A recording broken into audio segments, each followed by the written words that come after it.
Tu crois que c'est avec des résultats comme ça qu'on va pouvoir t'inscrire en Europe? Je suis bien ici.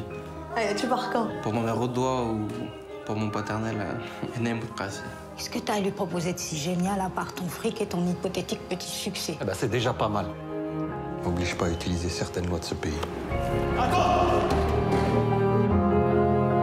Qu'est-ce qui vous prend tous les deux? Je comprends que tu veux partir, mais il est temps de se mettre à table, de réfléchir ensemble. Tu vas pas commencer à balancer ce genre de discours insipide. Ah, on est en démocratie, on a le droit de discuter. Il y en a qui sont morts pour ça. Oui. Ça va. Tu refais l'histoire. Ce pays est trop abîmé, sa mère. Je veux pas lui donner mon fils. C'est ici que ça se passe. C'est votre premier film, n'est-ce pas? Oui, c'est le premier. Vous avez fait des courts-métrages avant? درت واحد. Enfin, واحد ونص. Il y en avait un, et puis un demi qui est quand même passé à la télé il y a quelques années. Mais il y a eu le gros court-métrage que j'avais fait et qui allait à Clermont-Ferrand, et c'était mon premier vrai film. C'est un film qui est à peu près... Oui, il est dur, c'est un film dur, je sais pas. Je retrace un peu cette violence qu'on a, mais en même temps, j'ai une tendresse très particulière pour tout le monde. Et parfois, on le ressent aussi dans les personnages, dans certains rapports, notamment chez les jeunes. Vraiment, chez les jeunes, entre Feriel et Reda et Adam, il y a une véritable tendresse, même si ça... Je pense qu'on ne nous a pas appris à être tendre. Et pourtant, on adore l'amour. C'est quand même le pays où le rail s'écoute tout le temps. Le rail, c'est la musique de l'amour. Mais on ne sait plus avoir des rapports normaux. Je sais pas, je pense qu'au Liban, ça doit être à peu près pareil. Les pays qui ont eu des conflits culturels, régionaux, et qui aboutissent à des guerres civiles, c'est très complexe de se réconcilier avec des normes rationnelles humaines, en termes de rapports humains simples et basiques. Tout se restitue par la violence. Maintenant, j'ai jamais de problème avec eux, vous me mettez dans la merde. Vous voulez quoi? De toute façon, vous en foutez. C'est pas votre problème. T'as qu'à pas traîner dans le quartier. T'en as d'autres de la Conhekda? Bella Foumoka. Fahem, had الناس هادو, ils ont pas à s'immiscer dans nos vies, c'est tout. C'est vos créatures, mais je suis la mienne. Fahem, excuse-moi. Évidemment, on parle de ce qu'on connaît le mieux. C'est clairement ma génération, définitivement. Notamment, Ferial, c'est un peu l'extension de moi-même. Et j'ai aussi une extension chez Fahim, puisqu'il y avait un côté...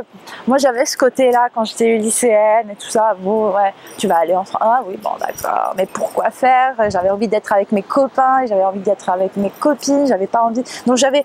Le personnage de Fahim, je suis allée chercher dans cette question de partir, pas partir. Ensuite...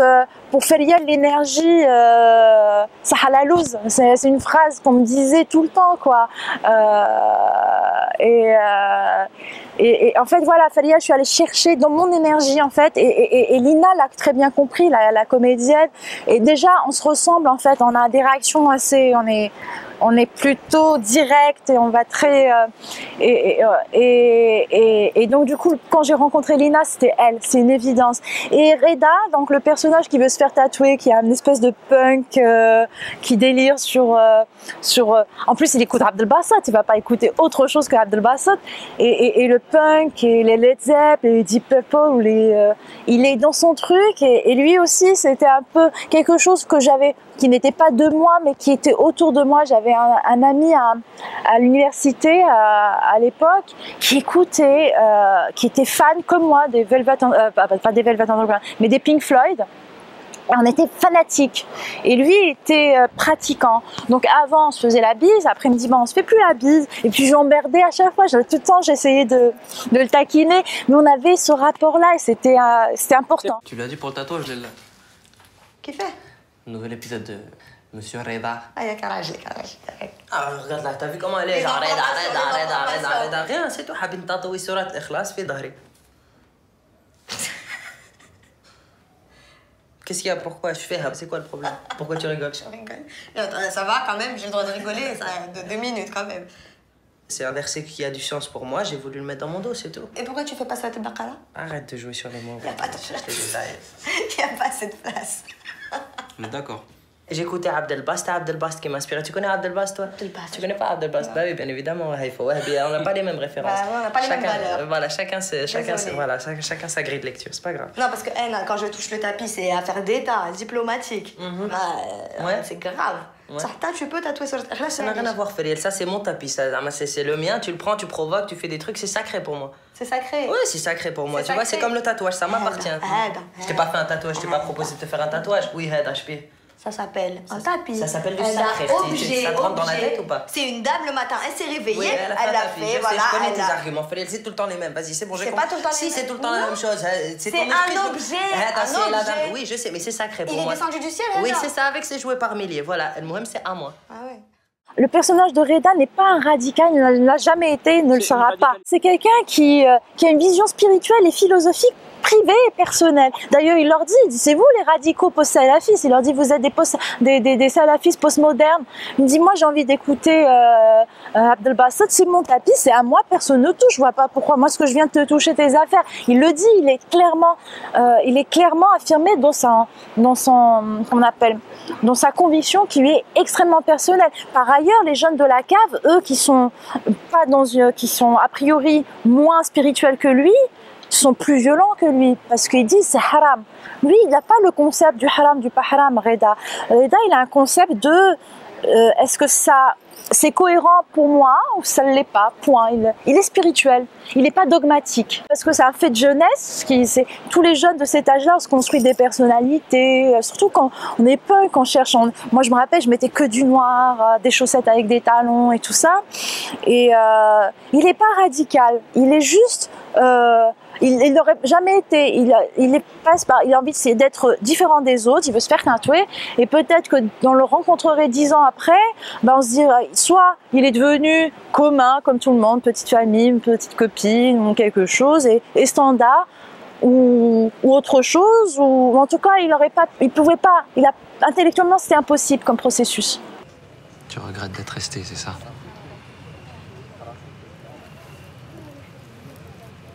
On ne pouvait pas tous partir. Amal, on s'est battu quand même, ça compte pas pour toi. Ya Babak, pourquoi tu t'es démené pour qu'il soit scolarisé dans un lycée français? Pour qu'il ait un meilleur niveau, c'est tout. Puis tu sais, il est plus très français, ce lycée. Il est malheureux ici. Oh, Amal, pas ce soir, s'il Il te est plaît. malheureux, je t'assure.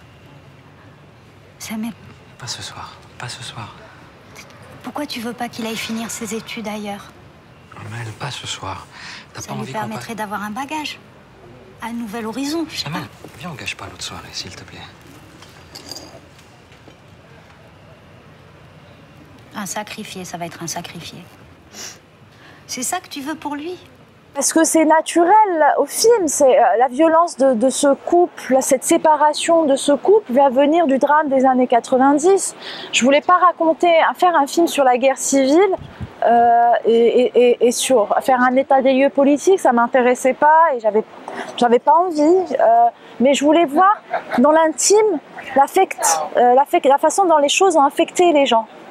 Comment ce qui nous est arrivé nous a affectés dans notre intimité et dans la banalité du quotidien. Je voulais raconter quelque chose de quotidien. Et en fait, c'est pour ça qu'il y a une violence. Quand on a l'impression que c'est violent, parce qu'on a l'impression que pour des choses aussi simples que d'aller dans un restaurant, ça devient très compliqué. Or que c'est juste Parfois ridicule même. et parfois ridicule parce qu'il non mais tu peux prendre un verre là mais pas là, si tu veux prendre une bière ou tu vas à la table, mais voilà, c'est du non-sens, c'est absurde. Parfois on se retrouve dans des situations, et ça c'est mondial, mais en Algérie plus que jamais j'ai l'impression de vivre systématiquement et constamment des sketchs.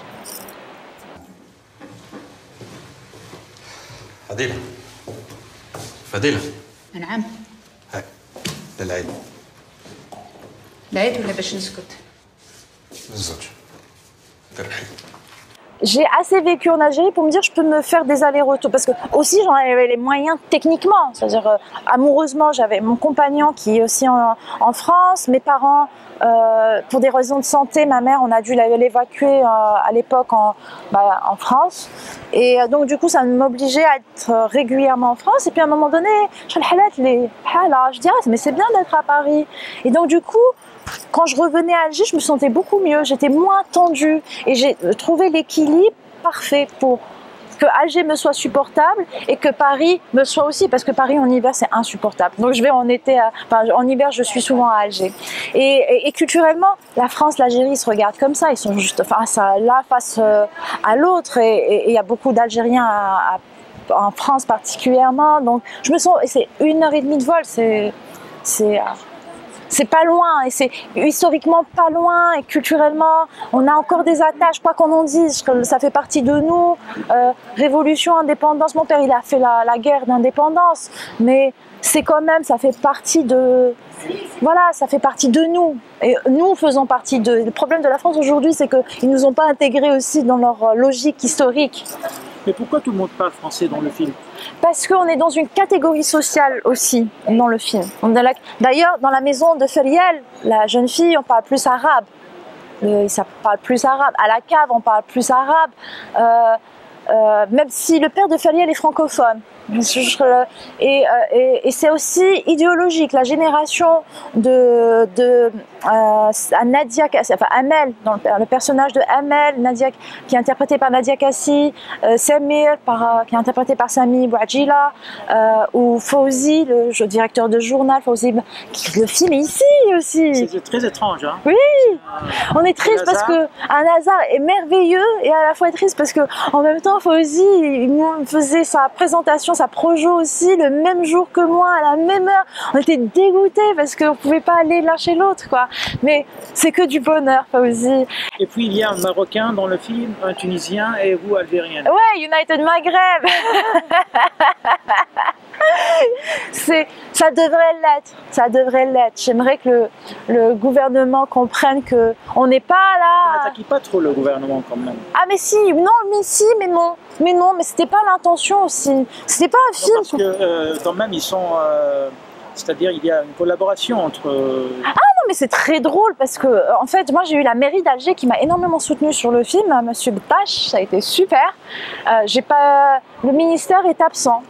Dans cette scène-là où on arrête la dame qui conduisait la nuit sans son mari, on voit bien que la loi est très interprétable, facultative et interprétable. Ouais. Elle est interprétable. Oui, elle est interprétable parce qu'il y a des policiers aujourd'hui qui confondent texte de loi et convictions personnelles, sociales et culturelles et convenances morales. Ça c'est très dangereux. C'est hyper dangereux, ils confondent énormément et qu'à la fin on leur dit bon, regarde,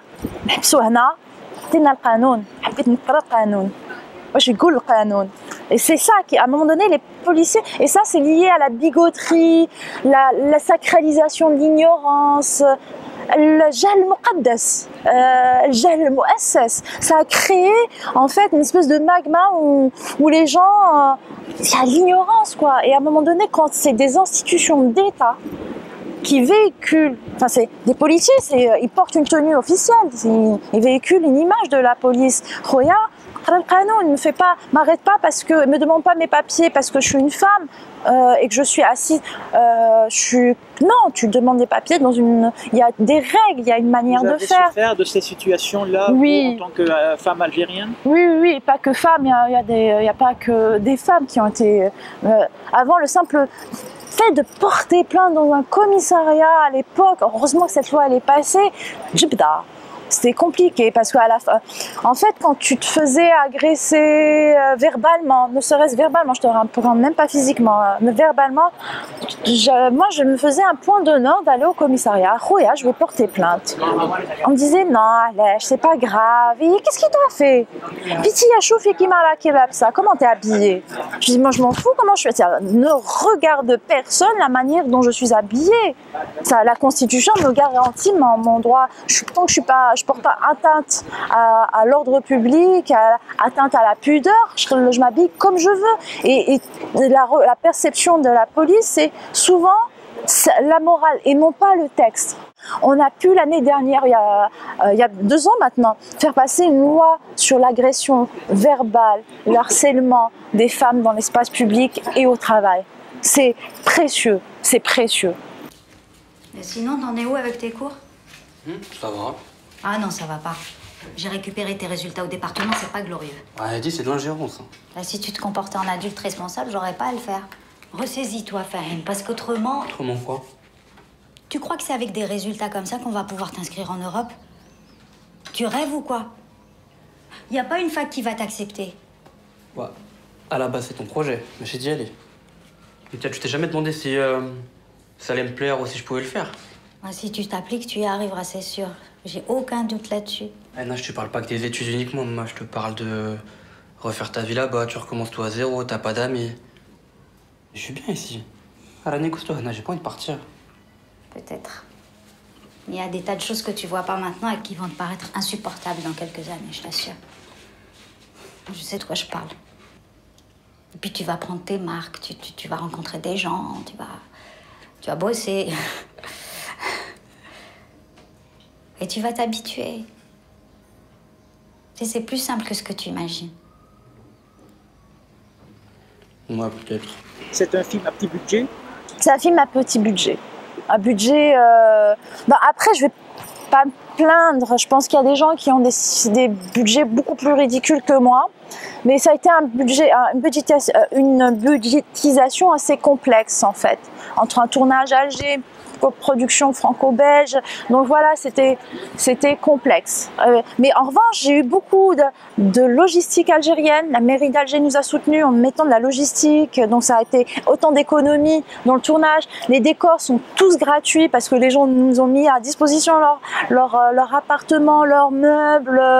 Donc du coup, ça a aussi enlevé les institutions étatiques. Moi, j'ai tourné, d'ailleurs c'est drôle, j'ai tourné la commissariat dans mon précédent film dans cette institution-là. C'est la SNTF, c'est l'équivalent de la société, enfin c'est une société nationale de transport ferroviaire, et j'avais fait mon premier court-métrage chez eux, en plus qui est un court-métrage qui a posé des problèmes en fait, parce que je ne donnais pas une super image de la police, et je reviens, je dis voilà, est-ce que je peux refaire un film chez vous? Ils nous ont super bien accueillis, ils nous ont même donné d'autres bureaux magnifiques où je filme le train, le bureau du commissaire qui a une vue sur la gare qui est magnifique. Et non, on a eu un tournage très doux à Alger. Faut aussi dire, moi je dis pas que les choses négatives. Ce pays part en vrille, c'est clair qu'il y a plein de choses qui ne fonctionnent pas dans ce pays, y compris au sein du ministère de la Culture qui n'a toujours pas répondu à un mail où je leur annonçais que j'étais à la Mostra de Venise et que j'aurais voulu que mon équipe algérienne soit là. Aussi, j'aurais aimé que mon équipe algérienne puisse venir. Ils n'ont toujours pas répondu. Je demande au ministre de lire un peu ces mails. Accessoirement, ce serait super. Mais à côté de ça, il y a eu des institutions. Il y a eu l'Horacie qui nous a donné l'hôtel, la séquence où il y a le grand hôtel. On a pu tourner chez eux gratuitement aussi. Donc voilà, ça montre toute la contradiction des Algériens, capables du meilleur comme du pire. Et on a eu un tournage délicieux quelque part parce que le matériel n'a pas été... La tradition en général dans les tournages en Algérie, c'est le blocage à la douane. Et ça peut rester des semaines. Et pour un film, c'est catastrophique. Et dans mon cas, en 3 heures, le matériel est sorti. Sans intervention, en plus. Donc on dit ouais. Et c'est ça qui me donne l'espoir, qui me fait que je suis positive par rapport à l'Algérie, que je suis en colère, mais que j'ai aussi envie de continuer. Et je suis pas la seule. Et heureusement qu'on n'est pas les seuls. Parce qu'il y a des choses qui se font. C'est timide, fragile, fébrile, mais les choses se font. Et c'est un film qui traite d'un sujet complexe, qui prend le pouls d'une société meurtrie et qui nous aide à la comprendre. Nous avons choisi Les Bienheureux de Sophia Djama. Et on se dit, l'Algérie est condamnée aujourd'hui à passer à autre chose. Et puis il y a une nouvelle génération, je vois que Karim est là, et je sais qu'on va retrouver d'autres réalisateurs algériens dans les prochains festivals. Et je pense que c'est aussi l'occasion pour moi de dire quelque chose au ministère de la Culture algérien, que nos rêves sont plus grands qu'eux, et qu'il est temps de prendre conscience de ça, et voilà.